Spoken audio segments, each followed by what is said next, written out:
Deep inside the woods, there was a clearing, and right in the middle of that clearing was a gigantic tree.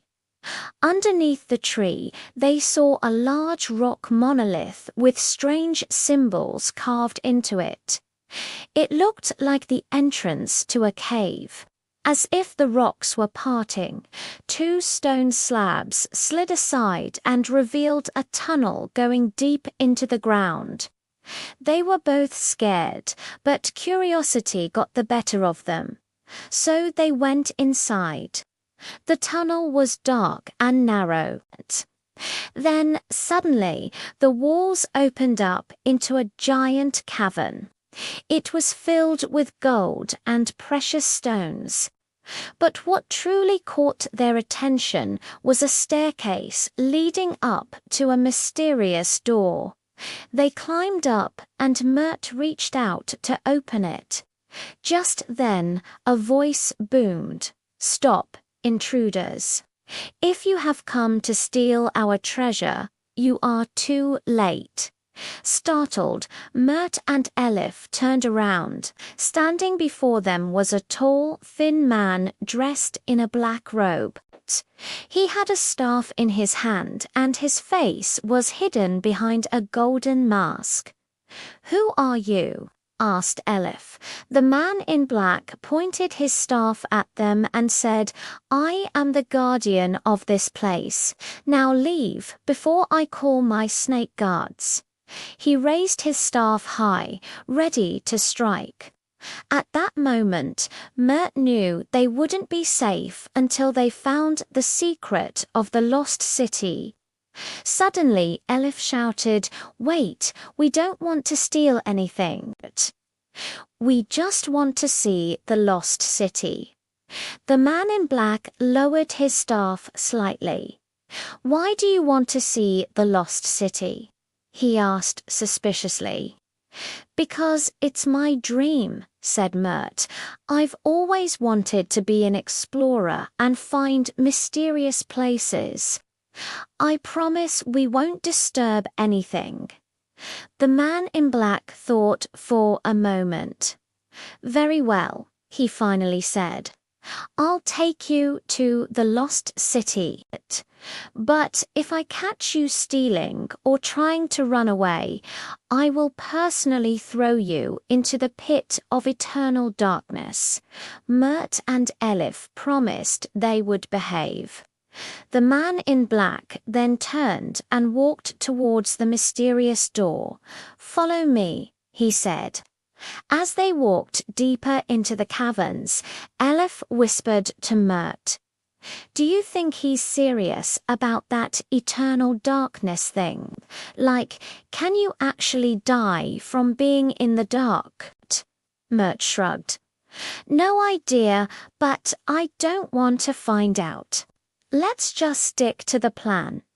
They followed the man in black through winding tunnels until they arrived at a huge chamber. In the center was a massive crystal pyramid. It was emitting a bright, otherworldly light. Around the base of the pyramid were several levers. "This is the heart of the city," said the man in black. "But it is also its weakness. Long ago, the crystal pyramid was stolen from here, draining the life force from the city and causing it to be forgotten by the world." Suddenly, the ground rumbled and the walls shook. "What's happening?" yelled Elif over the noise. The man in black's eyes widened in alarm. "Quick, we must stop the heart before it explodes," he cried. They ran to the pyramid and Mert noticed some markings on the levers. "Hey, maybe those markings show us how to fix it," he said. The levers had symbols on them that matched the symbols carved on the rock monolith outside. "Oh, like a puzzle," exclaimed Elif. They looked at each other, then back at the levers. Together, they figured out which lever had which symbol and started pulling them in the correct order. As the last lever was pulled, the pyramid glowed brightly and the shaking stopped. The man in black let out a huge sigh of relief. "You did it," he said, surprised. "But why? Why did you help us?" asked Mert. The man in black hesitated. "It's forbidden knowledge, but I suppose there's no harm in telling you. Many years ago, this city thrived with magic. The people here lived for hundreds of years and wielded powers beyond your imagination. But then the Crystal Pyramid was stolen and the city lost its power. Without the pyramid, the people grew old and eventually died. Now, the only ones left are the guardians who protect this place, waiting for someone to restore the pyramid and bring magic back to the world." Mert was amazed. "So all this time, you guys have been waiting for someone to come save this city and bring magic back to the world?" "That's right," said the man in black. "But who would want to live in such a dangerous place? I mean, you almost just got us killed back there." "It's not so bad once you get used to it," said the man in black with a smile. "And besides, I wasn't going to kill you. I was just bluffing. Well, sort of. My name is Metas, and I am one of the last guardians of this city. You two have proven yourselves to be brave and trustworthy, so I offer you a choice.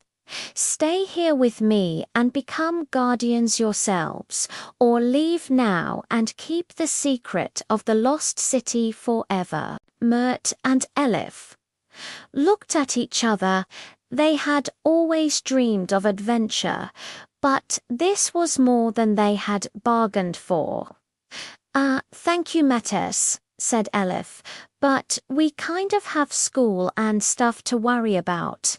"Yeah," said Mert, "and we do want to know if we could really fight off snakes and stuff if they came after us." Metas nodded understandingly. "Of course, being a guardian isn't for everyone, but please, before you go, take this." He handed them a small box wrapped in cloth. "What's this?" asked Elif. "Open it when you need it most," said Metas. "Just remember, true power comes not from magic, but from within yourselves." With that, he turned and walked away. As Mert and Elif made their way back through the tunnels, they couldn't help but feel a sense of sadness. It had been an incredible adventure, but they were glad to be leaving. Suddenly, Elif stopped. "Wait, I forgot something," she said. They raced back to the chamber where Matuz had stood, but he was nowhere to be seen. "He's probably gone," said Mert.